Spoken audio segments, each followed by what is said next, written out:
تلاوت سورۃ بنی اسرائیل کی آیت نمبر 31 سے آیت نمبر 52 تک ہے، جس کا خلاصہ یہ ہے ماقبل آیات سے ربط کہ دفیع عذاب کے لیے 3 امور پر عمل کرو۔ 2 کا پہلے ذکر ہو چکا، شرک نہ کرو، احسان کرو، تیسرا ظلم نہ کرو۔ آج کی آیات میں 8 چیزیں بیان کی گئی جو وجہ ظلم۔ ان میں سب سے پہلے فرمایا اپنی اولاد کو قتل نہ کرو، بھوک کے ڈر کی وجہ سے۔ زمانہ جاہلیت میں بھی یہ چیز چلتی تھی اور آج بھی چل رہی ہے، لیکن اس وقت الفاظ کچھ اور تھے، انداز کچھ اور تھے۔ آج الفاظ اور انداز اور ہیں۔ اس وقت پیدا ہوتے ہی زندہ درگور کر دیتے تھے، اور آج جو ہے وہ منصوبہ بندی کے ذریعے سے اور خوشنما نعروں کے ذریعے سے کہ بچے دو ہی اچھے وغیرہ۔ بہرحال یہ بھی قتل اولاد ہے۔ فرمایا اولاد کو قتل نہ کرو، یہ ظلم ہے۔ دوسرا، کسی جان کو بلا وجہ قتل نہ کرو۔ جس کو قتل کرنا اللہ تعالیٰ نے ناحق قرار دیا ہے۔ اور ایک وجہ فرمایا زنا کے قریب نہ جاؤ، یہ بے حیائی ہے اور بڑا برا کام ہے۔ فرمایا یتیم کے مال کے قریب نہ جاؤ، یہ ظلم ہے۔ وعدے کو نہ توڑو، یہ بھی ظلم ہے۔ فرمایا ماپ تول کے اندر کمی نہ کرو، یہ بھی ظلم ہے۔ اور فرمایا کہ ایسی بات کے گمان کے پیچھے نہ لگو کہ کسی کے متعلق ایک رائے قائم کر لو کہ فلاں ایسا ہو، بس پھر اس کے متعلق شروع ہو جاؤ غیبت کرنا، چغلی کرنا۔ بے شک آنکھ، کان، دل، اس کے متعلق بھی پوچھا جائے۔ پھر فرمایا کل ذالک کان سیئہ عند ربک مکروہا، یہ ساری عادات بڑی بری ہیں اور تیرے رب کو بڑی ناپسند ہے۔ فرمایا ظلموں کی بات ہوئی تو سب سے بڑا ظلم شرک ہے۔ شرک سے بھی اپنے آپ کو بچاؤ۔ یہ ایسا ظلم ہے کہ فتلقی فی جہنم ملوما مدحورا، جو آدمی کو جہنم تک پہنچا دیتا ہے۔ اس کے بعد اللہ رب العزت اپنی توحید کا بیان شروع کرتے ہیں۔ فرمایا قل لو کان معہ آلہۃ کما یقولون، اگر ہوتا اللہ کے ساتھ کوئی اور معبود جیسا کہ وہ لوگ کہتے ہیں،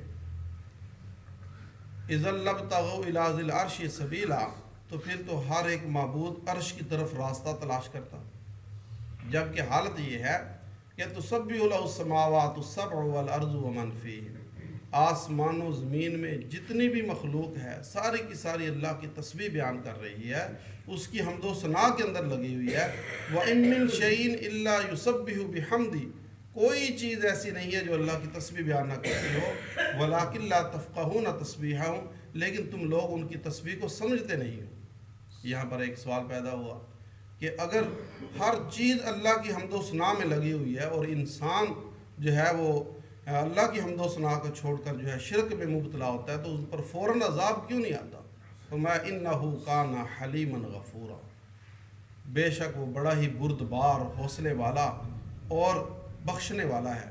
اس نے ایک وقت مقرر کیا ہوا ہے، اس وقت تک جو جیسے اعمال کر رہا ہے اس پر جو ہے پکڑ اور گرفت نہیں آئے گی۔ ہاں، مدت مہلت ختم ہونے کے بعد جو ہے وہ ضرور پکڑ آئے گی۔ اور اس کے بعد کچھ شکوے کیے گئے کہ نبی اکرم صلی اللہ علیہ وسلم جس وقت قرآن پاک کی تلاوت کرتے تھے تو مشرکین آپ کو ایذا دینے کی کوشش کرتے تھے۔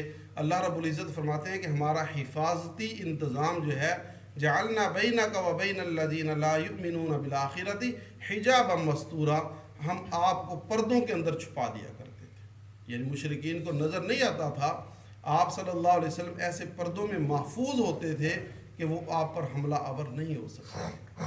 اسی طرح فرمایا کہ جس وقت آپ اللہ کا قرآن پڑھتے ہیں اور اس میں اپنے رب کی وحدانیت کا ذکر کرتے ہیں تو اس وقت وہ لوگ وہاں سے بھاگنے کی کوشش کرتے ہیں اور نفرت کا اظہار کرتے ہیں۔ اور فرمایا پیارے پیغمبر جس وقت وہ آپ سے دلائل سنتے ہیں، جب ان کے پاس کوئی جواب نہیں ہوتا تو یہ جواب دے دیتے ہیں جی یہ تو ایک جادوگر آدمی ہے، معاذ اللہ، کہ جادو کرتا ہے، لوگوں کے ذہنوں کو جکڑ لیتا ہے۔ فرمایا کہ اے پیارے حبیب یہ آپ کو کس طرح کی مثالیں بیان کر کے جو ہے وہ آپ کی مثال پیش کر رہے ہیں، جبکہ آپ اللہ کے نبی ہیں اور اللہ کا پیغام لوگوں تک پہنچاتے ہیں۔ تو کہتے ہیں کہ کیا ہم جس وقت ریزہ ریزہ ہو جائیں گے اور ذرہ ذرہ ہو جائیں گے دوبارہ زندہ کیے جائیں گے، ہم نئی پیدائش میں آئیں گے؟ پیارے حبیب آپ فرما دیں کہ تم ہو جاؤ پتھر یا اس سے بھی زیادہ سخت، مثلا لوہا، یا جو بھی تمہارے ذہن کے اندر ایسی چیز ہے کہ جو جس سے سخت کوئی چیز نہیں ہے، تم وہ بھی ہو جاؤ یا تم بالکل ریزہ ریزہ ہو جاؤ، اللہ تعالیٰ تمہیں نئے سرے سے جو ہے وہ اپنے سامنے کھڑا کر دے گا۔ تو پھر کہتے ہیں کہ کیسے ہوگا یہ؟ فرما دیجیے قُلِ الَّذِي فَطَرَكُمْ أَوَّلَ مَرَّةٍ، یہ ایسے ہوگا وہ ذات کرے گی جس نے تم کو پہلی مرتبہ پیدا کیا، اور جس وقت تم اس کے سامنے آؤ گے تو یوم یدعوکم، جس دن وہ تم کو بلائے گا، اپنے سامنے لا کھڑا کرے گا، فَتَسْتَجِيبُونَ بِحَمْدِهِ، تم آؤ گے اس کی حمد و ثنا بیان کرتے ہوئے، وَتَظُنُّونَ إِن لَّبِثْتُمْ إِلَّا قَلِيلًا، اور اس دن